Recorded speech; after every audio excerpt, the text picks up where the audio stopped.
Chers sujets du Royaume de France, chers amis, chers abonnés, bienvenue sur la chaîne de l'Aventurier catholique.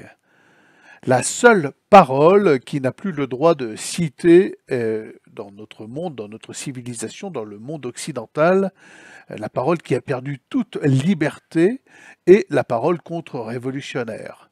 Donc il va de soi qu'une parole libre est par essence une parole catholique, la parole catholique étant le sommet de la parole contre-révolutionnaire. L'idéologie d'inversion mortifère, destructrice, diabolique, stérile et mensongère du nouvel ordre mondial ne peut que conduire à un effondrement. Elle se maintient dans un état de dictature où la seule parole, la seule action autorisée est une parole non libre, télécommandée, téléguidée par le ministère de la vérité. Donc la question n'est plus de savoir si cet effondrement peut être évité, mais quand il aura lieu. Et en fait, l'effondrement se déroule sous nos yeux. Nous assistons là, en ce moment même, à un effondrement mental et moral, la perte de sens et de conscience, la perte de justice. Hein, il n'y a qu'à voir Dupond-Moretti, d'honneur et de probité sont évidents. Encore un exemple aujourd'hui, enfin hier, je vous citais Patrick Cohen, cette parole non libre proférée ayant seul droit de citer. Et aujourd'hui, nous avons Isabelle Vera Masson. Alors, je ne la connaissais pas. Elle m'est signalée par des abonnés. C'est une directrice de recherche au CNRS. Hein. Il me semble que pour être directeur de CNRS aujourd'hui, il faut être capable de débiter un flot de contre-vérités non libres, n'est-ce pas? Elle est spécialiste de communication médiatique et elle vient sur Arte comparer l'affaire Crépol au bal de Roméo et Juliette, une affaire banale, nous dit-elle. Alors je la cite, ouvrez les guillemets, j'ai été très frappé par la ressemblance entre ce fait divers, rien que ça, et Roméo et Juliette. Là j'ai un peu de mal à saisir le lien, enfin ce qui peut animer la cervelle tordue de cette personne, mais bon, elle le dit, hein. On est dans Shakespeare, c'est un bal dans lequel une famille déteste l'autre famille,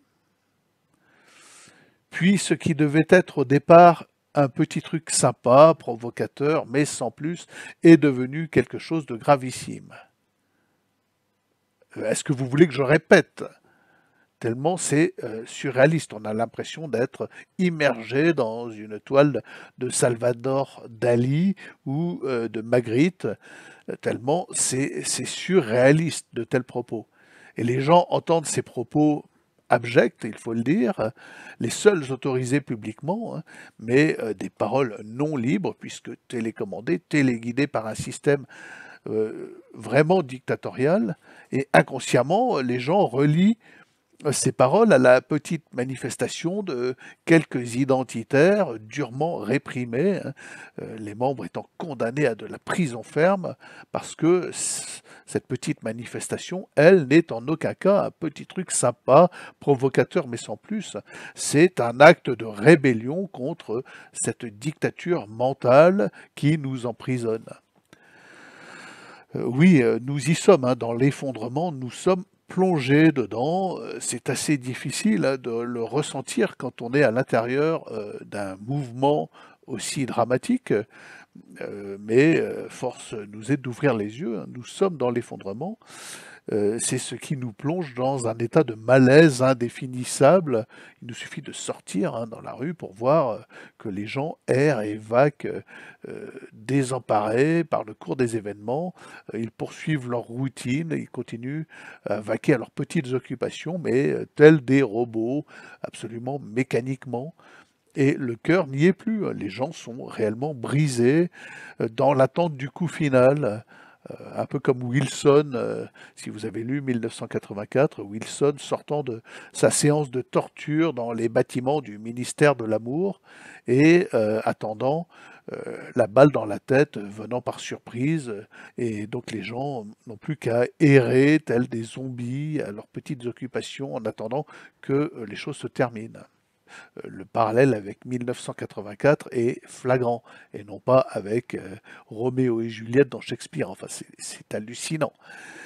Les heures du nouvel ordre mondial sont comptées, l'entité démoniaque le sait, hein.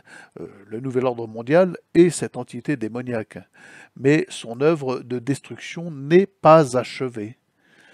Il lui reste à éradiquer tout sens spirituel d'une humanité encore tournée vers sa fin. Elle ne peut pas y parvenir parce que le spirituel est consubstantiel à l'humanité. Nous pouvons nous attendre à des tentatives donc désespérées de dernier recours. Et le dernier recours pour l'entité démoniaque, c'est la destruction physique pure et simple. Pour le moment, nous en sommes à la phase préparatoire.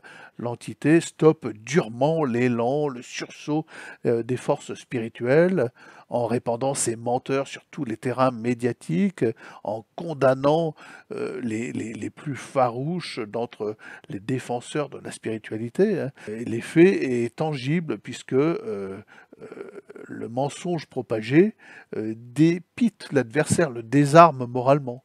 La destruction physique viendra immédiatement après la phase de démoralisation, c'est dans l'ordre des choses. Alors notre Seigneur nous l'a dit, hein, et si ces jours n'étaient abrégés, nulle chair ne serait sauvée, mais à cause des élus, ces jours seront abrégés. Le Seigneur ne dit pas que ces jours nous seront épargnés, juste qu'ils seront abrégés. C'est à nous, chers amis, d'œuvrer pour mériter à l'humanité ce raccourcissement de notre peine. On y va, on est dans cette affliction, on y est plongé, les choses vont s'aggraver, et donc c'est à nous de nous comporter en militants catholiques, conscients de l'urgence et de l'importance de notre mission. À nous tous, chers amis abonnés. Voilà, justement, abonnez-vous, bonne journée les amis.